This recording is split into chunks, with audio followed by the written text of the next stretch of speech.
to start with your letter, you need to pick a topic. So I'll go over these really quickly. Down syndrome, again, is a condition you've heard of. Sometimes people have used the word mental retardation, although retardation, as some people have argued, that it's not an appropriate term to use because it's very misconstrued and not properly used today. The reality is the child does have some abnormalities and some brain development, some challenges in terms of development. The child might be short in stature, might have some challenges again in organ function. You're going to read more about this, and again, it's called Down syndrome or trisomy 21. I encourage you to research it. It's one of a common syndromes. And then we have Edward syndrome. And no, not Edward from Twilight or the vampire.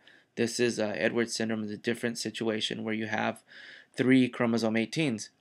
And again, you could research right here, and you're going to find some amazing pictures of some of the malformations of the skull, pelvis, and feet, among others. Tend to die early in infancy.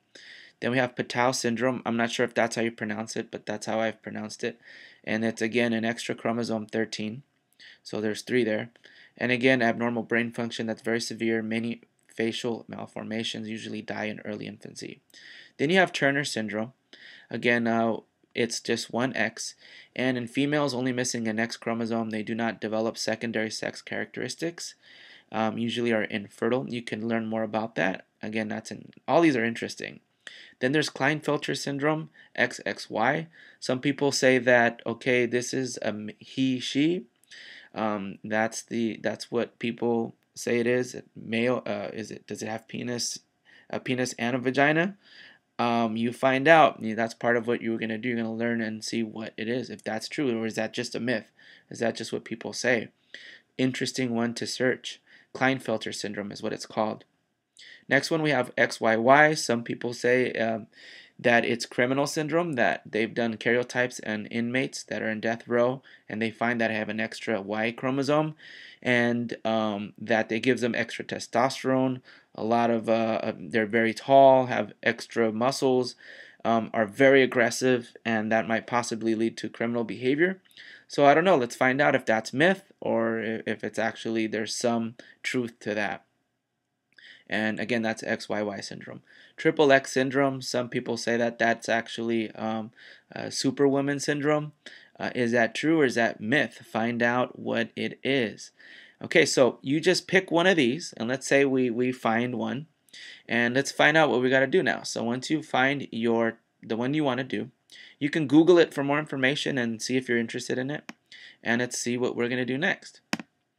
Okay, now that you have it, you want to go to the website to give you some support. Again, here's the homework assignment. We picked our topic. And again, you're watching this video, which is here. And you selected your topic again. Now this is what you want to research on it. So let's zoom in here. You want to learn a couple things about your karyotype. Okay, so you're gonna actually Google this online, so just type in your syndrome and you'll get a lot of interesting things. Again, stay away from .com websites. They're usually trying to sell something. Stay with .gov, .med, M-E-D, or .edu.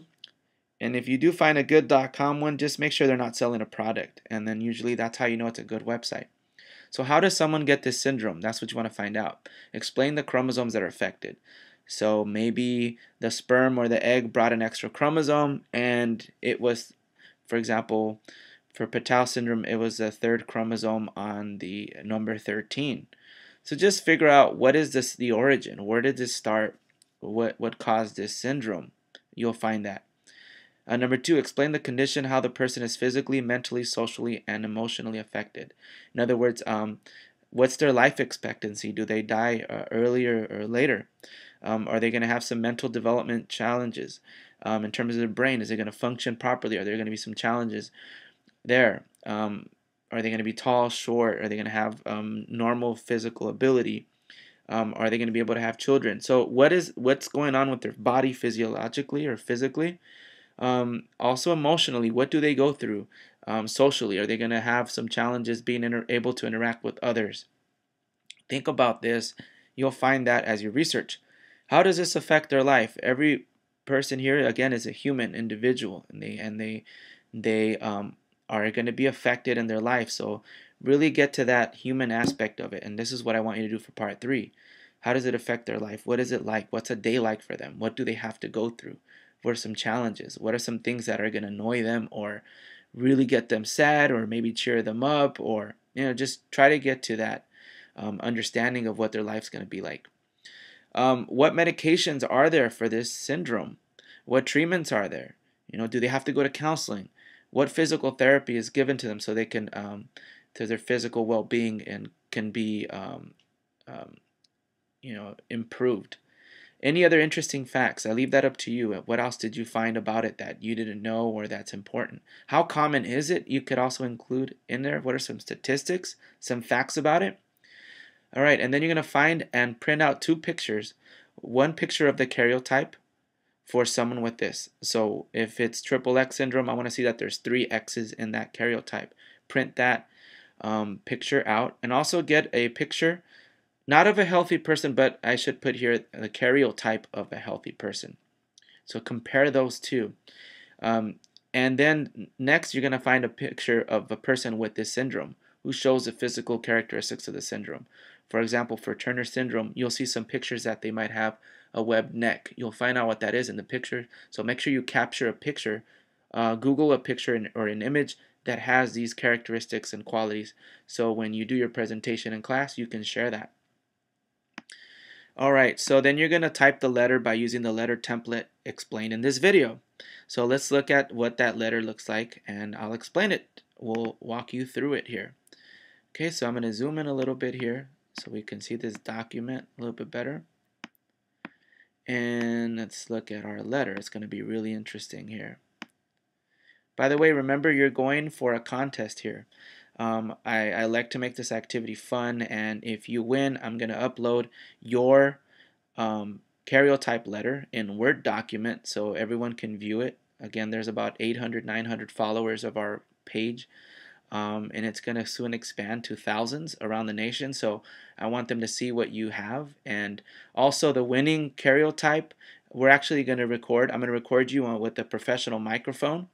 It's a $3,000 microphone they use in the studios, and with professional equipment. And the top one we'll actually put on the website, and we'll have streaming audio so that you can plug it into your Facebook and tell your friends, hey, look at my recording of my voice as I read my karyotype letter. You're going to read it with a doctor's voice, by the way. It's going to be really fun. Okay, so now the karyotype letter, this is a template. You'll have the document online. You can download it to your computer, open it up, and you can type in it and actually replace a lot of the words. Everywhere you see a line, you're going to basically delete that and add your information there. So again, must be typed. You must staple it to your original completed karyotype and to the patient karyotype. So let's look where it says Dear Mr. and Mrs. You're going to make up a last name. Okay, make it up again. You could have fun with this last name. So like Dear Mr. and Mrs. Simpson, or Dear Mr. and Mrs. Beckham, or Dear Mr. whoever, Ronaldo, whatever you want. You can get into it as you want. Okay, so I am Doctor. You put your last name here. Okay, I am Dr. Dr. Vargas. That's what I would be. You would put your last name there. You want to, again, this is a very professional letter, and so I'm helping you with that. You want to date it as well. And here you go. I performed a procedure called amniocentesis that involves, and obviously you're going to explain it here. You're going to use maybe more than just 2 lines here. It might be a paragraph as you explain to these to your patients. Again, these are the parents of the child. So you're going to be very respectful to them. So I performed a procedure called amniocentesis that involves taking a needle, doing this, doing that. I included the video of amniocentesis so you can review and so you can explain it here. Your goal is to not make a scientific explanation. Remember, you want to break the information down to people so they can understand it. You don't want to confuse people. They need access to understanding what is happening to their child. So don't confuse them. Your job is to educate them and put it into words that the average person can understand. So explain the procedure and what it is used for, and tell them what you did with it. And I used this to figure out how many chromosomes your child has, so I could know if it's going to be boy or girl. Okay, then you go to the next line. I then constructed a karyotype, a chart which does this. So explain what a karyotype is. You might talk about karyotype is a chart that tells me two things about your child. I won't tell you further. You need to know what a karyotype is. Write down what this karyotype does for you, what it tells us. And then you're going to explain your child will be a boy or girl. You write that down because the karyotype shows, and this is where you explain what the karyotype shows. For example, if it's a boy, you can explain that. You're going to say, well, because it shows that the 23rd chromosome pair has an X and a Y. The X is a bigger chromosome, Y is a smaller. And again, just educate the parents on how you figured out it was a boy. So refer back to the chromosome chart, the karyotype. Talk to them about it. However, your child has a chromosomal abnormality known as, and this is where you put the syndrome, Turner syndrome, Down syndrome, whichever one you pick to research. Because normally there should be, explain how a normal karyotype should look. So you're going to do some explanation, maybe 2-3 sentences here. But your child's karyotype has, and then you're going to explain what their karyotype looks like. Explain their situation. So their karyotype might have 3 X's, or which means the triple X syndrome, as they call it. What this means, and now this is where you explain the condition. Even though I have 4 lines here, it might be 2 or 3 paragraphs. You need to explain the condition in your own words so that the person can understand. Do not copy and paste from a website. Plagiarism is, again, we have severe consequences for plagiarism. And plus, this is your work. I want you to appreciate and learn from this experience. So what this means is that your child will have the following complications. Explain the condition. Explain everything you found on your research about this condition. Next, your child, this is where you're going to be very positive because you just broke some hard and tough news to this family about their child to be born, right? So you're going to be positive. You're going to tell them your child can still live a strong and productive life by following these recommendations. You don't have to use the exact wording here, but you want to be very positive, letting them know that there's a lot of support for your child. So give them your recommendations. So here you're going to write a paragraph on what you recommend for their health, what you recommend them to do to keep their child healthy, what medications you recommend. Again, this is based on your research. What treatments based on your research. Talk to them about the importance of love, giving psychological support to their child. Add whatever you find based on your research, and again, that human aspect, that this is a child that needs to be nurtured and loved. And then finally, give a positive and motivating closing statement. Okay, you don't obviously type that. That's just what you have to include here. So basically something like, I am here to support you. We're going to do this every step of the way. I'm going to check with you, every 2 weeks. Think about what a doctor would say to motivate their patients after some hard news like this. Again, that's maybe a paragraph of positive closing statement. Okay, then doctor, type out your name and then sign right below. Just that's an official document. Again, include a karyotype picture. You're just going to staple it, and a picture of the syndrome. And don't forget a picture of a normal karyotype. So I'm going to add that in there. Normal karyotype picture. So you're going to have the abnormality, a picture of the syndrome, in other words, of the child with the syndrome. And then again, remember the requirements: Times New Roman 12-point font, single spaced. I think I put double space in the requirement, but it should be single spaced. Have 3 adults read and revise your letter. Have each person comment on your letter. And basically the reality is that you want to show this to 3 people so they can give you some feedback. You don't want to just turn in anything. I want you to read and revise your letter because you're going for a contest here. Again, if if it's your mom, maybe dad, a teacher, someone, have each person comment on your letter on the back.